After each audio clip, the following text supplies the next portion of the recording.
एक युग फिर से आया है धर्म युद्ध का। एक युग फिर से आया धर्म युद्ध का, लेकिन वो धर्म क्या है, अब ये हम आपको थोड़ा सा आंशिक रूप से बताना चाहते हैं। आज का धर्म वो स्तंभ है जिसे आप 4 स्तंभ के रूप में जानते हैं। वैसे संविधान में वर्णित 3 ही स्तंभ है, एक चौथा स्तंभ जिसे हम सीने से लगा रहे हैं, हर उन लोगों के भावनाओं के आधार पर बना हुआ यह स्तंभ जिसे आप पत्रकारिता कहते हैं। ये कार्यपालिका, न्यायपालिका और विधायी का जो 3 स्तंभ है, जिन स्तंभों को वर्णित किया गया है, संरक्षण का अधिकार दिया गया है, वो कितना हमारे लिए सक्षम हो पाते हैं ये सब लोग जानते हैं। तो उन बातों पर ले जाने से पहले एक बार मैं स्मरण करा देता हूं उन तमाम लोगों को जो अपनी जिम्मेदारियों से मुंह मोड़ते हैं। उनके लिए दिनकर जी ने कहा है, कमर शेष है नहीं पाप का भावी केवल ब्याग, जो तटस्थ है समय लिखेगा उसका भी अपराध। जो तटस्थ है समय लिखेगा उसका भी अपराध। तो आप चाहते हैं कि आपके ऊपर अपराध लिखा जाए तो बिल्कुल तटस्थ होके एकदम नदी के किनारे में चुपचाप कुटिया लगाकर बैठ जाइए। नमस्कार, आप देखना शुरू कर चुके हैं न्यूज सदन तक और मैं हूं संतोष कुमार। मेरे पास जो व्यक्ति है वो मेरे कर्ण हैं, वो मेरे कर्ण हैं, मेरे धनुर्धर हैं, मेरे साथ गांडीव उठा करके लड़ते हैं, लेकिन महाभारत में कर्ण और अर्जुन कभी लड़ नहीं पाए। ये बड़ा दुर्भाग्य रहा और बहुत खेद की बात है। उस धर्म युद्ध को जीतने में इतनी सारी जो बाधाएं हुई, इतने सारे लाश गिरे, उसका सिर्फ और सिर्फ एक ही कारण था कि वो 2 भाई जो कर्ण और अर्जुन थे वो कभी एक साथ नहीं लड़ पाए। लेकिन आज पंकज जी मेरे साथ हैं, बहुत खुशी की बात है। पंकज जी, एक युद्ध सा छिड़ गया है बेगूसराय में और वो दोनों आपके परिवार के। क्या विडंबना रही कि आखिर कलम और कलम एक दूसरे से परस्पर खड़ा है और बात छिड़ रही है कि एक जाने माने काबिल अधिवक्ता के द्वारा छोटे छोटे तुच्छ शब्दों के साथ प्रहार हो रहा है। आंशिक रूप से बताएं कि ऐसी क्या भावनाएं हैं कि आप चूंकि जाति से ब्राह्मण होने के बाद, प्रखर विद्वान होने के बाद भी इस प्रकार की घटनाएं क्यों हो रही है? सबसे पहले तो हम संतोष भैया आपका बहुत बहुत आभार प्रकट करते हैं और न्यूज सदन तक के सारे दर्शकों को अभिनंदन करते हैं, प्रणाम करते हैं। आपने बहुत गंभीर विषय पर और बड़ी बेबाक टिप्पणी कर दी। धर्म युद्ध ये युद्ध नहीं, यह धर्म युद्ध है, न्याय युद्ध है और न्याय के लिए हम लड़ाई लड़ रहे हैं। हमारा बस इतना मानना है कि पूरे जिले में, चाहे वो कोई भी प्रतिनिधि हो, किसी भी दल के प्रतिनिधि हो, कोई सामाजिक कार्यकर्ता हो, कोई अधिकारी हो, तमाम लोगों से, आम लोगों से भी हम ये पूछना चाहते हैं कि क्या मुझे घर में रहने का छूट नहीं मिलेगा? क्या मुझे घर में रहने की आजादी नहीं मिलेगी? क्या मेरा घर नहीं बनना चाहिए? घर बनाने के लिए कोई बांस का जमीन खरीदे, उस पर आप सीलिंग कर देंगे, उस पर आप मुकदमा करते रहेंगे, 2 रुपया का कागज उठाते हैं, 4 लाइन लिखते हैं और कोर्ट में डाल देते हैं। ये वकालत की आड़ में जो ये धंधा करते हैं, इससे समाज का एक एक वर्ग बोल तो कुछ नहीं सकता है इनके खिलाफ, इसलिए कि बोलेगा 2 रुपया का पेज उठाएंगे, 4 लाइन लिखेंगे, डाल देंगे, एक मुकदमा हो जाता है। लोग डरे सहमे हैं, लोग की अभिव्यक्ति की आजादी छीन ली गई है समाज से, लोगों की धर्म की आजादी छीन ली गई है समाज से, लोग गुलामी और दास्ता के जंजीरों में आज भी जकड़े हुए हैं। और ये अफसोस की बात है संतोष भैया कि एक फ्रीडम फाइटर का बेटा इस तरीके से गुलामी की जंजीर में, दास्ता में लोगों को रखना चाहते हैं। मैं बात कर रहा हूं उस न्यायालय की जहां पूर्व चीफ जस्टिस बीएन खरे साहब ने कहा था कि यदि आपके पास पैसे नहीं है तो न्यायालय की तरफ देखना भी गुनाह है, गुनाह। और उसी न्यायालय में एक काबिल अधिवक्ता विजय महाराज जी रहते हैं, जो अपने आप को धर्म का चोला भी ओढ़े हुए हैं और खुद मुखर होकर के कहते हैं कि मैं आज तक हजारों मुजरिमों को बचाया हूं। उनके सामने बैठा हुआ एक तुच्छ सा आदमी जो कि उन्हें पिता मान लेता है, अब्बा मान लेता है, फूफा मान लेता है, वहां बैठकर इस पत्रकारिता को धूमिल करता है और कहता है कि ये मेरे गार्जियन हैं और उसके लिए कहता है कि ये जो है ये आज तक हजारों मुजरिम को बचाते आए हैं। लेकिन सवाल ये उठता है कि आखिर आपने न्याय किसको दिलवाया? आप मुजरिम को बचाते आए थे, यही बात मैं कह रहा हूं, यही बात सारा जग कर रहा है। और आप साबित कर रहे हैं।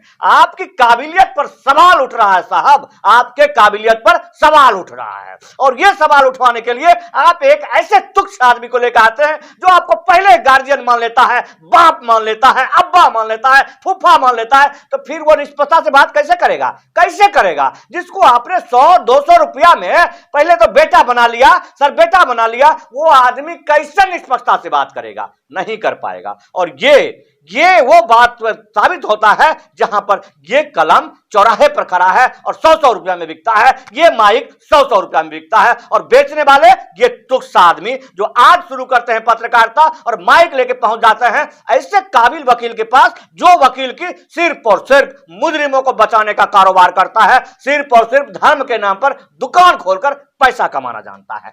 तो मैं वहां पर जाना नहीं चाहूंगा, क्योंकि मुझे लगता है उनके बातों से, उनके बयानों से परे रहने की बात है। बात अब यह है कि एक वीडियो, जिस वीडियो में साफ तौर पर यह कहा जा रहा है कि एक काबिल अधिवक्ता कह रहे हैं कि लाश गिरना चाहिए, लाश गिरे तो गिरे, लेकिन वहां नापी नहीं होना चाहिए। जी बिल्कुल। सिर्फ हमें यह जवाब चाहिए कि आखिर एक अधिवक्ता या एक पत्रकार लाश गिरने की बात कैसे कर सकता है?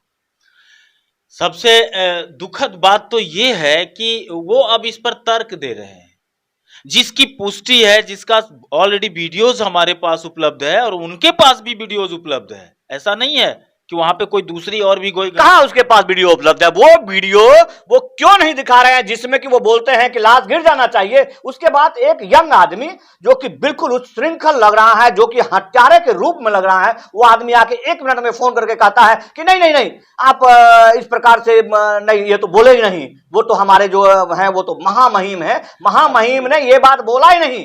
1 मिनट का कंटिन्यू वीडियो में दिखा देता हूं, 1 मिनट। वो बात आप लोग क्यों नहीं दिखा रहे हैं? क्यों दिखाएंगे? वो नहीं दिखा पाएंगे ना, इसलिए कि मैंने तो उनको कहा है कि आप पूरी जिंदगी सच को झूठ और झूठ को सच करते रहे, लेकिन इस सच को आप झूठ नहीं कर सकते, नहीं कर सकते, ये मेरा दावा है। कितना भी वो तर्क कर लें, कितना भी लोगों को अपराधी बना दें, आप समझिए कि बोलने का फ्लो क्या है। बोलने का फ्लो क्या है कि लाश गिरे तो गिरे, नापी नहीं होनी चाहिए। हम पूछते हैं, वो कह रहे हैं कि पत्रकारिता को इसीलिए ज्वाइन किया गया है क्योंकि मेरी छवि खराब की जाए। अरे छवि तो उसकी खराब की जाती है जिसकी कुछ छवि भी हो, जिसका परिवार का एक एक सदस्य छोड़ करके भागा हुआ हो, जिसके आतंक से उसके परिवार के एक एक सदस्य उसके पास रहते नहीं हैं, लोग अपने परिवार के लोगों का वो शोषण कर रहे हैं। हम सामने नहीं लाना चाहिए। परिवार का मतलब आप कहीं परिवार का आज के जमाने में छोटा परिवार, पत्नी, बीवी, बच्चा होता है, उस दायरे में तो नहीं जा रहे हैं? आप पूछिए कहां है, पूछिए, ये आपका काम है, ये आप तो जानकारी ले सकते हैं कि कहां गए परिवार के लोग, ये तो पूछना पड़ेगा ना। आप समझिए इस चीज को कि उनकी दबंगई कितनी ज्यादा है कि सिर्फ एक टेलीफोन कॉल्स को मर्डर का आधार बना लिया जाता है, लेकिन उनके नाम से सनहा दर्ज किया गया, मृतक के द्वारा सनहा दर्ज किया गया, और वो मृतक जो आवेदक था वो मृतक हो गया, उसकी मौत हो गई, उसकी हत्या हो गई, उस पर धरना प्रदर्शन हुआ, एफआईआर दर्ज हुई, लेकिन उस केस की जांच नहीं हुई। ये इनका रसूख है। ये अब बताइए कि वकालत की आड़ में कौन खेल रहा है? पत्रकारिता की आड़ में अगर हमको खेलना होता तो हम कब के खेल गए होते। हम पूछते हैं आपसे, आप तो बहुत ईमानदार पत्रकार हैं, पूरा बिहार आपको जानता है, आप बताइए कि हमको अगर पत्रकारिता के आड़ में करना होता तो मैं तो कब का कर चुका होता, पहली चीज। दूसरी कि जब वो कह रहे हैं कि लाश मैंने गिरने की बात ऐसे नहीं ऐसे कहा, तो पुलिस को इसका संज्ञान लेना चाहिए था। पुलिस पूछताछ भी नहीं कर रही है। पिछला जब सनहा दर्ज था तब भी पुलिस ने इनको नहीं पूछताछ किया, नहीं इनसे कोई संज्ञान लिया, और उस केस को हाई प्रोफाइल कह करके ठंडे बस्ते में डाल दिया गया। जबकि हाई प्रोफाइल के मामले को तो और गंभीरता से लेना चाहिए था पुलिस को। निम्न प्रोफाइल की बात होती है तो चलो किसी की जान चली जाएगी, कोई बर्बाद हो जाएगा, उसे थोड़ा सा रुक जाता है, लोग थोड़ा ह्यूमैनिटी एक आ जाता है। लेकिन जो हाई प्रोफाइल का मामला था उसे पुलिस ने किस आधार पर दबा दिया, और आज तक वो दबा हुआ है, और टेलीफोन कॉल्स को आधार बना करके मेरे चाचा, मेरे चचेरे भाई को जेल की सलाखों में भेज दिया गया। इसलिए भेज दिया गया क्योंकि उस दिन, जिस दिन उसकी मौत हुई थी, संभवतः, मुझे उतनी जानकारी नहीं है लेकिन फिर भी जो जानता हूं, संभवतः उनकी बात हुई थी। तो एक टेलीफोन कॉल्स को आधार बना लिया गया और जेल में डाल दिया गया। तो उस दिन जितने सारे लोग फोन किए थे उस व्यक्ति को, उसको क्यों नहीं गिरफ्तार की पुलिस? पुलिस उसको भी गिरफ्तार नहीं किया। पुलिस ने इनको स्वच्छंद छोड़ा, ठंडे बस्ते में हाई प्रोफाइल बना के छोड़ दिया। सनहा दर्ज किया हुआ व्यक्ति, जिसको, जो नेम्ड सनहा है, और उस नेम्ड सनहा के बावजूद भी पुलिस अगर पूछताछ नहीं की, उसके बाद आज देखिए कि लाश गिराने की बात कर रहे हैं और पुलिस अभी तक चुप्पी साधे बैठी हुई है। तो साफ यह है कि आदमी अगर हाई प्रोफाइल हो, अगर व्यक्ति हाई प्रोफाइल हो, यदि वो व्यक्ति विधायिका से संबंध रखता हो, वो व्यक्ति न्यायपालिका से संबंध रखता हो, तो उसके ऊपर पर्दा पड़ना लाजमी है। ये बात मैं नहीं, जग मानता है। तो आप उसके ऊपर पर्दा डाल के चलें तो ही अच्छी बात है। लेकिन अब बात आता है कि उस वीडियो में जिसे एडिटेड कहा जा रहा है, जिस वीडियो को चेंज किया कहा जा रहा है, जिसे परिवर्तित करता हुआ कहा जा रहा है, उसमें व्यक्ति परिवर्तित हो रहा है। इस बात पर विचार क्यों न किया जाए?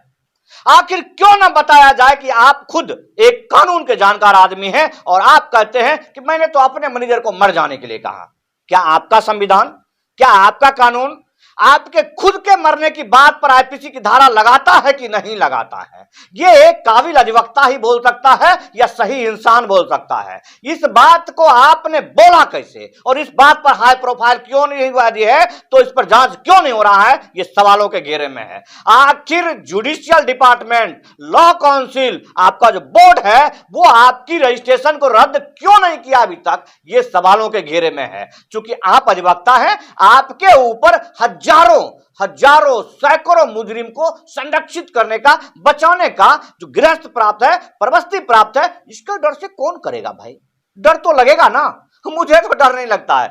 ऐसे कीड़े मकोड़े जो खून करवा, से क्या डर लगा? अरे भगवान श्री कृष्ण ने साफ तौर कहा, ये आत्मा अमर है, ये तो ना मर सकता है, ये कभी ना नष्ट हो सकता है। तो हम तो नहीं डरेंगे, लेकिन आप जरूर डरेंगे, आप जरूर डरेंगे। अच्छा, एक महाराज जी के द्वारा कहा जाता, उन्होंने कहा कि मैं तो साईं का भक्त हो गया हूं। वो किस धर्म से आते हैं?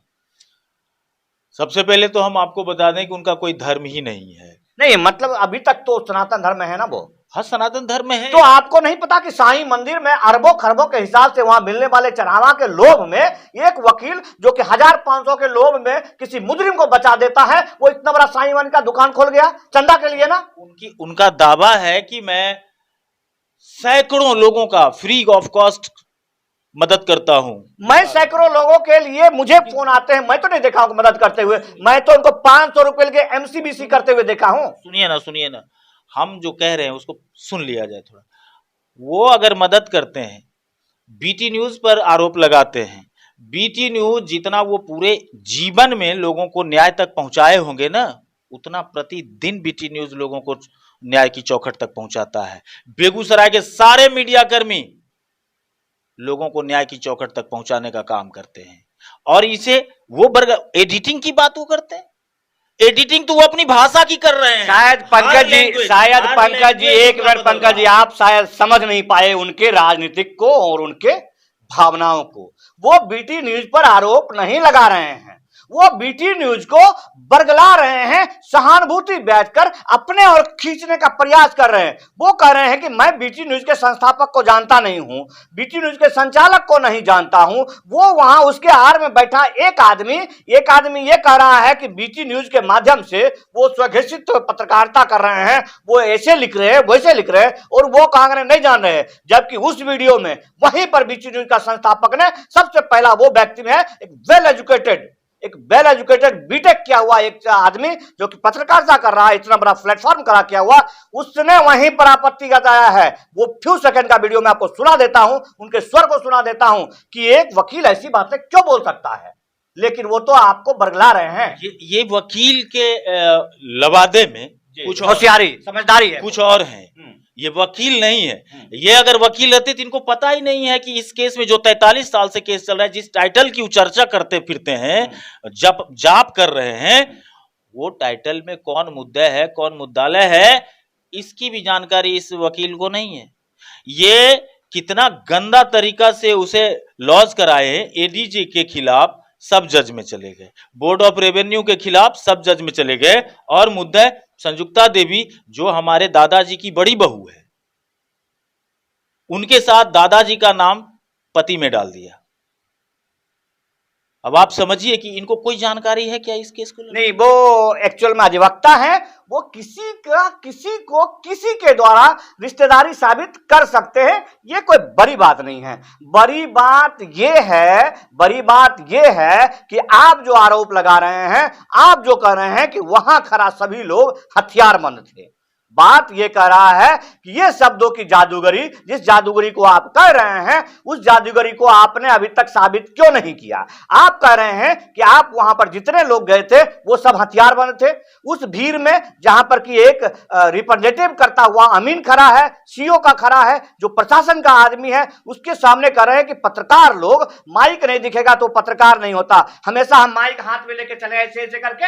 ये कहां का न्याय है? और हथियारबंद है तो हथियारबंद जो आपके लोग थे, जो तुरक करके कहता है युवा आदमी कि नहीं नहीं चाचा तो ऐसे बोले नहीं, उसको आप क्यों नहीं बता रहे हैं? उसके पास क्या हथियार था ये क्यों नहीं दिखा रहे हैं? जिस व्यक्ति को बह रहे हैं 85 साल का आदमी है, वो आदमी तो देखने से लगता है कि आज तक आपके संरक्षण में वो आदमी पलता रहा, बढ़ता रहा। पलने बढ़ने का मतलब समझते हैं ना, क्रिमिनल वकील के संरक्षण में उनका मुख्य रूप से काम है। देखिए, वो ऑन ड्यूटी, वो व्यक्ति ड्यूटी में रहता है 24 आवर। वो समाज के अंदर सारे लोगों को लड़ाना, पंचायत करना, और उस पंचायत में से एक पार्टी को विजय महाराज तक पहुंचा देना, ये उसका। आप समझिए कि 300 रुपया का मासिक वेतन उस मैनेजर का है, और उसे मर जाने के लिए कहते हैं। 300 रुपया में ही विजय महाराज उसे मर जाने के लिए कहते हैं, और वो मर जाएगा। वो 300 रुपया में किस हिसाब से वो प्रति माह उसके लिए वेतन निर्धारित किए हुए हैं?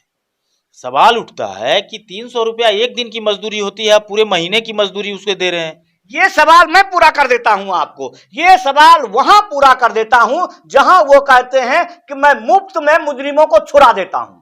मैं हजारों, वो कह रहे हैं कि मैं सैकड़ों हजारों मुजरिमों को मुफ्त में उनका केस लड़के उनको बचा देता हूं। ये वही है, क्योंकि मुजरिम जो लुटेरे हैं, जो डाकू हैं, जो हत्यारे हैं, उनका प्रॉपर्टी उनका भिखारी होते हैं। अरे जो आदमी भिखारी नहीं रहेगा, जो आदमी जिसका जमीर नहीं मरा रहेगा, वो इतना गंदा काम कर सकता है क्या? हत्या लूट जैसे अपराध के बाद वो उनको बचाते हैं, और उनको। आप सर हत्या और लूट की बात कर रहे हैं, मैं तो पारिवारिक बात कर रहा हूं। मैं ये कह रहा हूं, आप पारिवारिक बात करेंगे, लेकिन आपका परिवार आपके घर में होगा, आपके गांव में होगा। लेकिन यहां जो हो रहा है इस मीडिया के खेल में परिवार तक सीमित नहीं है आपका। सुनिए ना, जिस जमीन पर विवाद चल रहा है, जो जमीन अब हमारी है, ये कहते हैं कि मेरी जमीन। अरे आपकी जमीन कब से हो गई? आपका तो केवाला रद्द हो चुका है। आपका तो केवाला रद्द हो चुका है, मेरे पास सबूत है। आप कहेंगे तो मैं दिखा भी दूंगा। हम आपको कहते हैं कि उस जमीन, आज से 43 साल पहले कितने लोगों को सेप्टिक टैंक था गांव में, कितने लोगों को शौचालय बना हुआ था, सभी लोग बाहर शौच के लिए जाते थे। हमारे घर की महिलाएं, हमारी माँ, हमारी बहन, हमारी चाची लोग जिस समय शौच के लिए जाती थी, ये आदमी इतना संस्कारहीन है, इतना संस्कार गिरा हुआ है कि ये अपने मैनेजर को वहां पे, उस 85 साल का बोलता है ना, 85 साल का नहीं है, वो 70-72 का होगा मैक्सिमम। वो व्यक्ति वहां पे खड़ा करता था आदमी को कि कोई शौच करने के लिए नहीं आए। टाटीला लगा दी जाती थी कि कहां शौच तक किया जाएगा। ये स्थितियां इस आदमी ने पैदा किया है। वहां के लोग कुछ नहीं बोल पा रहे हैं, वहां के लोग डरे सहमे रह रहे हैं। कमाते अपना है, खाते अपना है, लेकिन जी नहीं सकते अपने मर्जी से। अपने मर्जी से ये जीने नहीं देते हैं लोगों को। सालों साल ठाकुर राम जानकी ठाकुर बाड़ी को विवाद के वजह से बंद रखा। लिफ्ट इरिगेशन को तोड़ करके ध्वस्त कर दिया इस आदमी ने। गांव के लोग अब किसी तरह सिंचाई की व्यवस्था कर पाए हैं, सिर्फ अपनी शान की लड़ाई में। ठाकुर बाड़ी को विवाद में रखना, लोगों को पूजा पाठ नहीं करने देना, लोगों को तंग तबाह करना। अगर आपके साथ कोई व्यक्ति खड़ा हो गया, आज आपने देखा कि हमारे साथ पत्रकार मित्र हमारे साथ गए, यह जानते हुए कि एक दबंग लोगों के साथ नापी है, क्या होगा नहीं होगा। चलते हैं पंकज जी के साथ, देखते हैं कि 43 साल का मुद्दा आज भगवानपुर सीओ ने बहुत हिम्मत किया, साहस किया है, तो यह काम हो पाता है कि नहीं। तो इस चीज की तो उन्होंने कल्पना भी नहीं की थी, क्योंकि वो उनको पता है कि हमारा विरोध कौन करेगा। हमारी चर्चा जो नहीं कर सकता वो हमारा विरोध करेगा। संयोग से उनकी बात निकल गई, जो बोलते हैं, जो कराते हैं, कईयक मुकदमे उन पर दर्ज हैं। हमारे ऊपर जो जिस मुकदमे की वो चर्चा कर रहे हैं उसमें धर्मांतरण की बात थी। वकील साहब, आप जानिए इस चीज को। आपकी हिम्मत नहीं है कि आप बोल पाएंगे, क्योंकि आपकी विचार को मैं जितना जानता हूं उतना मैं जिले के एक एक लोगों को बताऊंगा। आपके हर संदेश को हर चौखट तक पहुंचाऊंगा कि आप क्या हैं, आप क्या हैं, इसकी जानकारी एक एक लोगों तक पहुंचाएंगे, एक एक घर जाएंगे, एक एक के दरवाजे तक जाएंगे और विजय महाराज के करतूत को बताएंगे। ऐसे सफेद पोश समाज के शोषकों से लोगों को बचने की जरूरत है। ये एडिट की बात करते हैं, शर्म नहीं आता इनको, लज्जा नहीं आती इन्हें। ये अपनी जुबान पर देख लीजिए। हम लोग तो समझ रहे थे कि गिरगिट रंग बदलता है, लेकिन ये तो गिरगिट को भी लज्जित किए जा रहे हैं। हर बार जितनी बार उनका वीडियोस मैं देख रहा हूं, हर बार उनका बयान बदला हुआ है। एक एक बयान में दिखा दूंगा उनका कि क्या, कब, कहां, कैसे बोले। कभी शांति की बात करते हैं तो कभी न्यायालय की बात करते हैं, कभी शांति की बात करते हैं तो कभी न्यायालय की बात करते हैं। इन्हें नहीं लगता कि पीढ़ी दर पीढ़ी हमारे दादा को झोली ढोलबाते शिक्षक थे, क्षेत्र में पता कर लीजिए, उनकी एक मान्यता थी, गुलाम देश के वो शिक्षक थे। उन्हें झोली ढोलबाते ये आदमी जान ले लिया। हमारे परिवार के प्रत्येक लोगों को अब सेकंड पीढ़ी, जब उनके बाल बच्चा की बात आई, चूंकि पिताजी के साथ मामला था तो बाल बच्चा लड़ा, अब बाल बच्चा भी मरने चले, अब ये तीसरी पीढ़ी पर लेकर के जाना चाहता है। समझता क्या है, समझते क्या है ये अपने आप को? क्यों ले जाइएगा आप तीसरी पीढ़ी पर? क्या बिगाड़ा है तीसरी पीढ़ी का लोग? ऐसा तो नहीं है कि मैं अपने परिवार के लिए बोल रहा हूं, आपके बच्चे के लिए भी बोल रहा हूं। अगर आपके आंख पर पर्दा लटका हुआ है ना, तो उस पर्दा को हटा लीजिए और तर्क देना बंद करिए, सामने बैठिए, हमसे बात करिए। अगर हिम्मत है और न्याय के आप पक्षधर हैं तो आपको हमसे बात करने में लज्जा क्यों आ रही है, शर्म क्यों आती है आपको हमसे बात करने? नजर से नजर मिला के हमसे बात क्यों नहीं कर रहे? आप बात करिए हमसे, क्यों नहीं बात कर रहे भाई? क्यों भाग रहे हैं आप? क्यों ड्रामा कर रहे हैं? सच बोलने में क्या दिक्कत है? सच नहीं बोल सकते ये, क्योंकि सच बोलना इन्होंने सीखा ही नहीं, कभी नहीं सीखा। बचपन से उठे, जन्म लिए, तब से लेकर के सिर्फ और सिर्फ बस तिकरम तिकरम तिकरम। क्या चाहते हैं आप? चलिए ना हुजूर हमारे घर। आप हमारे गांव गए हुए हैं, हमारे घर नहीं जा सके, क्योंकि आप जब भी हमारे गांव गए तब मैं गांव में रहा नहीं। आप हमारे घर चलिए, देखिए हमारे घर की दशा। 5 आदमी हमारे यहां बैठने के लिए अगर आ जाएगा तो जगह नहीं मिलेगी। इस हालत में हम लोगों को रखा है। आज हम तीनों भाई किराए के मकान में रह रहे हैं। आज हम तीनों भाई किराए के मकान में रह रहे हैं। हमारे पिताजी की आंख की रोशनी चली गई। वह अपनी जमीन में, हमारे संधले चाचा अपनी जमीन में मकान बनाए, उसमें इन्होंने ईंट तक, टेलर तक जाने नहीं दिया। लोगों ने एक एक ईंट अपने माथे पर उठा करके उस मकान को बनाया, जिस मकान में बिजी रहता है, सांप रहता है। रहने नहीं दिया, रहने नहीं दिया इस आदमी ने। मेरे पिताजी मकान बनाने चले तो मेरे पिताजी को कहे कि रंगबाजी करते हैं। मेरे पिताजी छोटे औकात वाले लोग थे, फौजी लोग थे, रिटायर किए थे, 2-4 लाख रुपया बचा था उनके पास। उस पैसे से हमारे लिए एक मकान खड़ा करना चाहते थे, नहीं होने दिया। और मकान नहीं होने के कारण मेरा एक छोटा सा नाबोध भतीजा जल के राख हो गया, जल के राख हो गया इस व्यक्ति के वजह से। इस व्यक्ति के वजह से ये राक्षस है, ये राक्षस है जिले में, इसकी जांच होनी चाहिए। कई 302 के मुकदमे इसके ऊपर लदे हुए हैं, क्यों नहीं जांच होती है? सनहा दिया गया, क्यों नहीं जांच हुआ? अरे हमारे ऊपर जो केस किया गया है ना वकील साहब, वो जनहित की आवाज उठाया हूं इसलिए हुआ है। तुम्हारे ऊपर कितना मुकदमा हुआ जनहित की आवाज उठाने के लिए? आपके पास कुछ बचा नहीं है, और जो कुछ बचा रहा हूं ना, उसे भी आप बचाने नहीं दीजिएगा, क्योंकि आप अहंकार में जीते हैं। और अहंकार रावण का भी टूटा है, अभिमान टूटा है। इतना ध्यान रखिए, बेगूसराय की जिला प्रशासन बिल्कुल न्यायप्रिय है, बेगूसराय की आवाम न्यायप्रिय है। ऐसे लोगों को सजा जरूर दिलवाएगी, जरूर दिलवाएगी, विश्वास है। क्योंकि ये दिनकर की धरती है, जिसने कहा था सिंहासन खाली करो कि जनता आती है। मुझे याद है वो हर चीज। ये बताएं कि क्यों नहीं मिलना चाहते हैं, क्या परेशानी है इनको समझौता करने में, क्यों ये लोगों का मुकदमा ढूंढ रहे हैं? आप बताइए, इस आदमी में वो कैलिबर था कि ये अमेरिका में जाकर के कैलिफोर्निया का मेयर भी बन सकता था, लेकिन अपने बाप दादा के किए हुए कराए हुए कारनामे को लेकर के ढूंढ करके मुकदमा में झेल रहा है। पूरा परिवार इसको मुकदमा के पीछे लगाए हुए है, क्योंकि विजय महाराज देखेंगे। अब विजय महाराज का सारा समय इसी उलूल जुलूल कामों में चला जाता है। ये इस आदमी में बहुत क्वालिटी था, ये आदमी कुछ भी हो सकता था। ऐसे लोग अगर अन्य समाज से आते तो मंत्री होते, एक बड़ा सा चेहरा होता, लेकिन इनका चेहरा, अरे जितना काला ऊपर से वर्दी पहनते हैं और जितना गोरा इनका मुखड़ा है ना, उतना ही काला दिल भी भगवान ने इनको दे रखा है। क्या किसी को घर नहीं बनना चाहिए? आपका बेटा भतीजा है, आप घर नहीं, अब तो बेटा भतीजा कहना में भी अच्छा नहीं लगता। ये लोग समाज के शोषक हैं, इनके खिलाफ समाज के लोगों को खड़ा होना चाहिए, और बिल्कुल खड़ा होना चाहिए। अगर आप अभी नहीं खड़ा होंगे तो आपकी जुबान को ये टकुआ से सी देंगे।